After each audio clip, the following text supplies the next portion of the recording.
My job is dealing in contraband, but this time, the client controlled a robot to handle the transaction. After all, he was an old customer, so I didn't think too much about it, and directly handed him the prepared box. Inside was a limited edition revolver. All right. How much? 15 grand. Is it loaded? Yes, sir. Yeah, original shells and everything. I throw them in for free. Well, then I'll pay the zip. Sure enough, relying on the fact that he had a mechanical body, the other side planned not to pay. No choice. Even an old customer needs to be taught a lesson. I said I'm shocked. You're a little fragile for a guy fencing stolen goods in a parking lot. Not fragile, I'm shocked.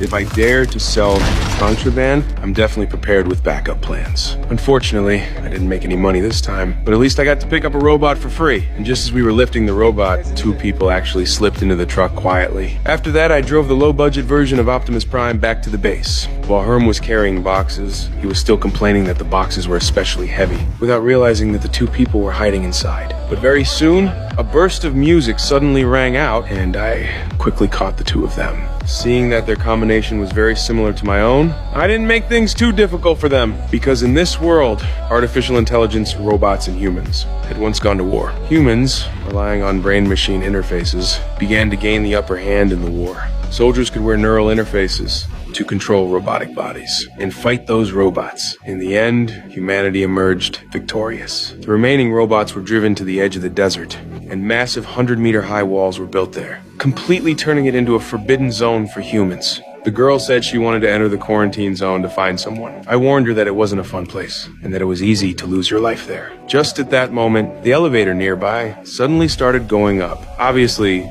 someone was coming. I immediately questioned the girl about whether she had brought backup. Would I be here if I did? That meant we had been followed. The other side was a retired war hero, now affiliated with the Robot Decommissioning Task Force. His mission was to capture illegally hidden robots. After that, we took the initiative to reveal ourselves, and Herm behind me was already ready to launch an attack. But I seem to have underestimated the other side's combat experience.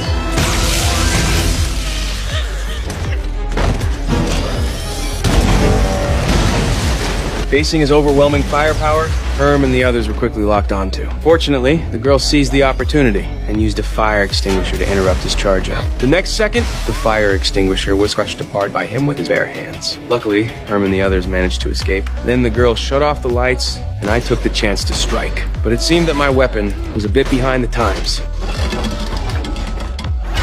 He's destroyed a $25,000 pistol!